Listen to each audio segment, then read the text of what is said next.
नमस्कार, express reporter में आपका स्वागत है। मैं हूं आपके साथ दीपक भदौरिया। चलिए शुरू करते हैं एक्सप्रेस रिपोर्टर का सिलसिला।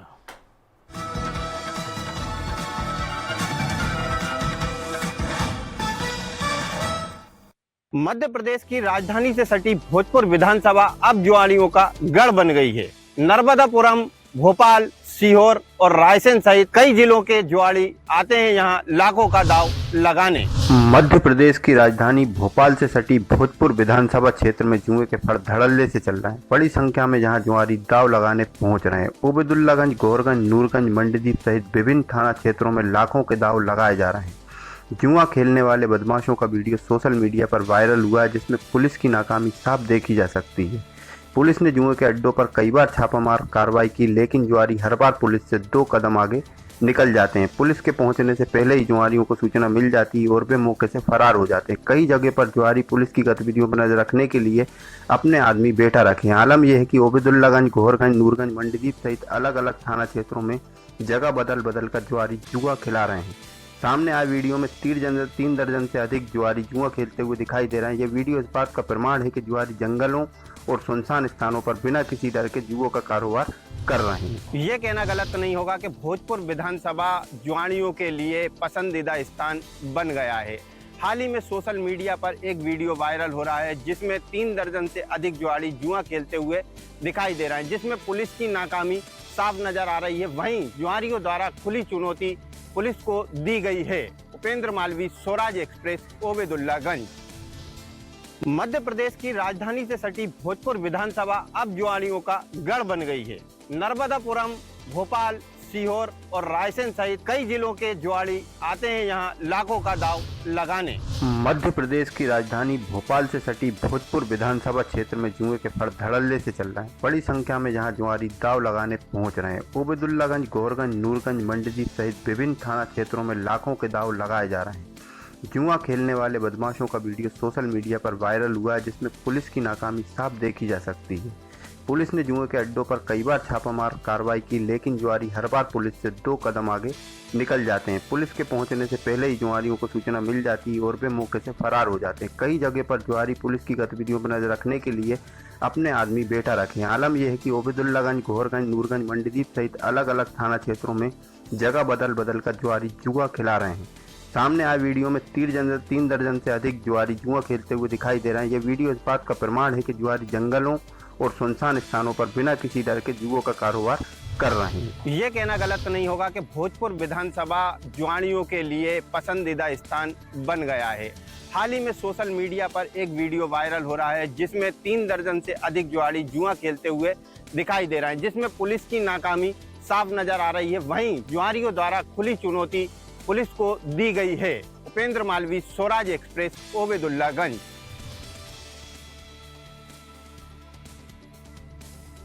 31 व न्यू ईयर के जश्न को देखते हुए इंदौर की ग्रामीण पुलिस द्वारा पिकनिक स्पॉट व वाटरफॉल पर सजगता अभियान चलाया जा रहा है। नए वर्ष सेलिब्रेशन को लेकर एक और जहां इंदौर शहर की पुलिस शराब पीकर हुड़दंग मचाने वालों पर सख्त कार्रवाई के मूड में नजर आ रही है, वहीं इंदौर की ग्रामीण पुलिस भी नए वर्ष में पिकनिक स्पॉट व वाटरफॉल पर नजर बनाए हुए है।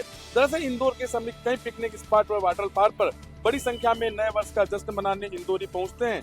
ऐसे में कई बार हादसे वाटरफॉल में हादसों का शिकार हो जाते हैं। इंदौर ग्रामीण में 40 से ज्यादा वाटरफॉल व पिकनिक स्पॉट है, जिन्हें ग्रामीण पुलिस ने चिन्हित कर वहां अभी से ही नजर रखना शुरू कर दी है। वहीं वाटरफॉल के समीप रील बनाने के चक्कर में कई युवा पहुंचते हैं। ऐसे में पुलिस ने जोखिम भरे पिकनिक स्पॉट व वाटरफॉल पर पेट्रोलिंग शुरू कर दी है। 31 दिसंबर व 1 जनवरी पर ऐसी जगह पर पुलिस की तैनाती भी की जाएगी, जिसमें जोखिम भरे स्पॉटों से लोगों को रोका भी जा सके। नए वर्ष के जश्न के बीच इंदौर की ग्रामीण पुलिस वाटरफॉल व पिकनिक स्पॉट पर नजर बनाए रखेगी। इंदौर से एक्सप्रेस रिपोर्टर विकास सिंह सोलंकी। बहराइच में पुलिस और एसएसबी की टीम को बड़ी कामयाबी हासिल हुई। यहाँ पर दोनों ने संयुक्त चेकिंग के दौरान नेपाली तस्कर को गिरफ्तार किया है, जिसके पास से 1.5 करोड़ से भी ज्यादा की चरस बरामद हुई है। बहराइच के रुपेडिया में स्थित भारत नेपाल सीमा पर एसएसबी और पुलिस की संयुक्त टीम ने एक नेपाली तस्कर को गिरफ्तार किया है, जिसकी तलाशी के दौरान उसके पास से पुलिस को 5 किलो से भी ज्यादा नाजायज चरस बरामद हुई है। बरामद चरस की अंतर्राष्ट्रीय बाजार में कीमत की बात करें तो लगभग 1.5 करोड़ रुपया इसकी कीमत आंकी जा रही है। वहीं चरस के साथ ही नेपाली तस्कर के पास से एक बाइक और एक नेपाली मोबाइल भी बरामद किया है। पुलिस ने पकड़े गए आरोपी पर एनडीपीएस एक्ट में मामला दर्ज करते हुए मादक पदार्थ की तस्करी करने के आरोप में उसे जेल भेज दिया है। भारत नेपाल सीमा पर तस्करों के खिलाफ हुई इस बड़ी कार्रवाई के बाद मादक पदार्थ तस्करों में हड़कंप मच गया है। Tariq Ahmad, express reporter, Bahraich. पहाड़ों पर हो रही बर्फबारी का असर सीधे उत्तर प्रदेश में दिखाई दे रही है। पूरे उत्तर प्रदेश इस वक्त शीतलहर की चपेट में है। अगर यूं कहें कि उत्तर प्रदेश में अब ठंड का प्रकोप बढ़ गया है और आगामी कुछ दिनों तक ऐसे ही हालात बने रहेंगे और टेम्परेचर लगातार गिरता हुआ दिखाई देगा। राजधानी लखनऊ में कल रात से ही बर्फीली हवा चल रही है। सुबह हवाएं तेज हो गई, जिससे शीतलहर जैसा एहसास बना हुआ है। कहीं कहीं हल्की बूंदाबांदी भी हुई। सुबह के समय धुंध और कोहरा भी छाया रहा। रात का न्यूनतम तापमान 10 डिग्री सेल्सियस के आसपास बना रहा और आज सुबह 7 बजे शहर का टेम्परेचर 12 डिग्री सेल्सियस रिकॉर्ड किया गया। मौसम विभाग की माने तो अगले 2 दिन में ठंडी और भी बढ़ेगी, यानी नए साल पर धूप नहीं निकलेगा। मौसम विभाग का अनुमान है कि आज लखनऊ का अधिकतम तापमान 23 डिग्री सेल्सियस जबकि न्यूनतम तापमान 9 डिग्री सेल्सियस तक गिर सकता है। इस दौरान तेज बर्फीली हवाओं की वजह से ठंड का असर बना रहेगा। बढ़ते ठंड के साथ साथ विजिबिलिटी भी कम हो रही है। 50 से 60 मीटर तक विजिबिलिटी बढ़ी है, जिसके चलते अलग अलग हिस्सों में कई दुर्घटनाएं भी सामने आई है। लखनऊ से एक्सप्रेस रिपोर्टर घनश्याम निशान चौरसिया।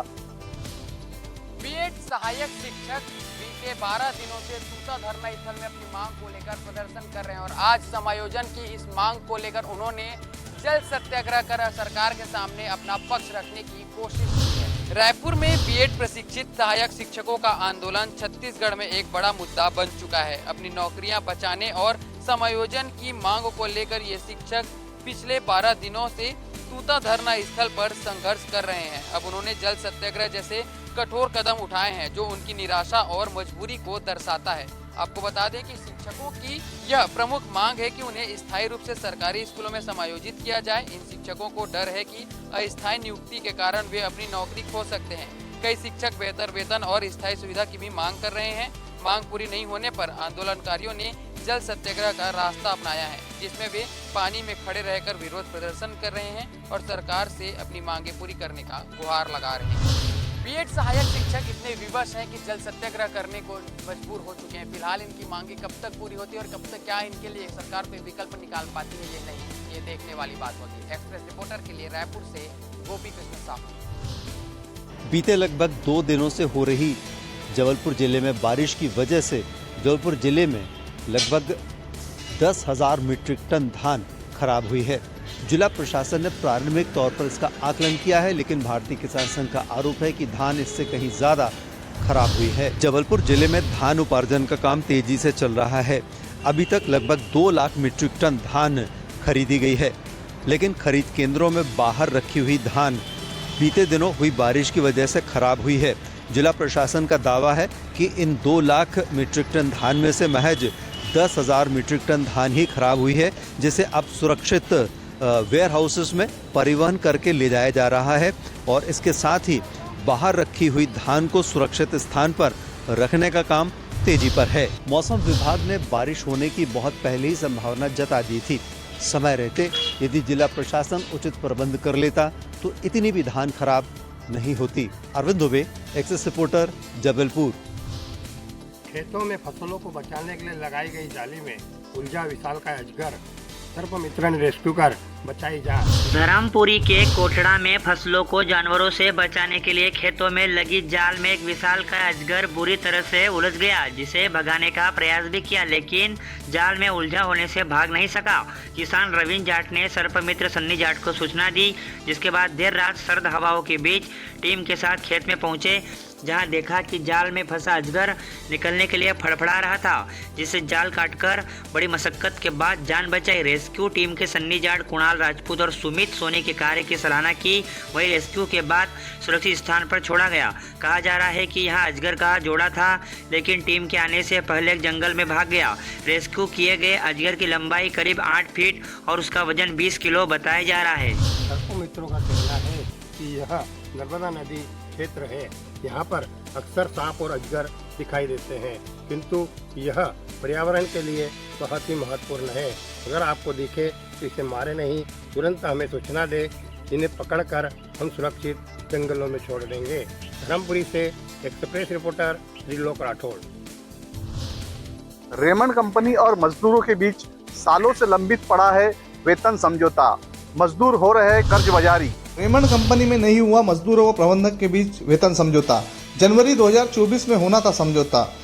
भोरगांव के औद्योगिक क्षेत्र में लगभग 32 साल से अधिक समय से रेमंड कंपनी संचालित हो रही है। कंपनी में 3300 से अधिक कर्मचारी कार्यरत है, जिसमें 2300 कर्मचारी परमानेंट है तो लगभग 1000 कर्मचारी ठेका पद्धति और डेली वेजेस पर काम कर रहे हैं। कंपनी में धागे से कपड़ा बनाया जाता है जो रेमंड के नाम से देश के विभिन्न भागों में कंपनी के बड़े बड़े आउटलेट व स्टोरों पर ऊंचे दाम में बिकता है। इस कंपनी में कई मजदूर 30 साल से अधिक समय से कार्यरत है, जो कंपनी के पेमेंट के भरोसे ही जीवन यापन कर रहे हैं। कंपनी में काम करने वाले अधिकांश मजदूरों कर्ज बाजारी है। मजदूरों का कहना है कि महंगाई के इस दौर में बच्चों की पढ़ाई लिखाई, घर खर्च व लोन की किस्तों के कारण वह कर्ज बाजारी हो गए। कंपनी ने पिछले 4 साल पहले वेतन एग्रीमेंट किया था, जिसमें डायरेक्ट व इनडायरेक्ट मिलाकर 6030 रुपए बढ़ा हुआ था। तो इस बार मजदूरी की मांग है कि उन्हें कंपनी बढ़ाकर ही वेतन समझौता करे। वही क्षेत्र के विधायक विजय चौरे ने सोशल साइट पर पोस्ट डालकर प्रबंधन से जल्द वेतन समझौते की मांग की है। तो औद्योगिक क्षेत्र के जिला वस्त्र उद्योग एम्प्लॉइज यूनियन, इंटक, भारतीय मजदूर संघ, जागृति कामगार यूनियन ने भी जल्द कंपनी प्रबंधन के साथ वेतन समझौते की बात कही है। रेमंड कंपनी और मजदूरों के बीच सालों से वेतन समझौता लंबित पड़ा हुआ है। मजदूरों की मांग है कि उनके बीच जल्द से जल्द वेतन समझौता हो और उन्हें बढ़ा हुआ वेतन मिले। तो विजय चौरे ने भी इस मामले में जो है कंपनी से बात की है। देखना है कि मजदूरों और कंपनी के बीच का यह वेतन समझौता कब तक हो पाता है। सौसर से एक्सप्रेस रिपोर्टर दिनेश धारपुरे। प्रदेश भाजपा अध्यक्ष चुनाव से पहले पार्टी में नए समीकरण सामने आ रहे हैं। प्रदेश भाजपा अध्यक्ष के चुनाव से पहले पार्टी में नए समीकरण सामने आ रहे हैं, जिसमें प्रदेश भाजपा के 3 मजबूत नेता एक साथ आने के संकेत मिल रहे हैं। खास बात है कि पार्टी के अधिकांश नेता ये मानकर चल रहे हैं कि सामान्य वर्ग से आने वाले नेता को ही प्रदेश अध्यक्ष की जिम्मेदारी दी जा सकती है। इसके चलते इस वर्ग के भी नेता भोपाल से लेकर दिल्ली और नागपुर ज़्यादा सक्रिय नजर आ रहे हैं। प्रदेश भाजपा में जो नए समीकरण देखने को मिल रहे हैं उसके मुताबिक पूर्व मंत्री और विधायक बृजेंद्र प्रताप सिंह के साथ ही साथ प्रदेश भाजपा के 3 बड़े नेताओं की सहमति बनती दिखाई दे रही है। बृजेंद्र प्रताप सिंह ने कुछ दिनों पहले दिल्ली में केंद्रीय कृषि मंत्री शिवराज सिंह चौहान से भी मुलाकात की थी। वहीं प्रदेश अध्यक्ष को लेकर दिल्ली में भाजपा के वर्तमान अध्यक्ष BD शर्मा को फिर से कमान देने की कवायद भी चल रही है, क्योंकि जिस तरह से बीजेपी में प्रदेश अध्यक्ष के नाम चल रहे हैं उनमें बृजेंद्र प्रताप सिंह के साथ ही दोनों उप मुख्यमंत्री राजेंद्र शुक्ल और जगदीश देवड़ा भी इस दौड़ में आगे माने जा रहे हैं।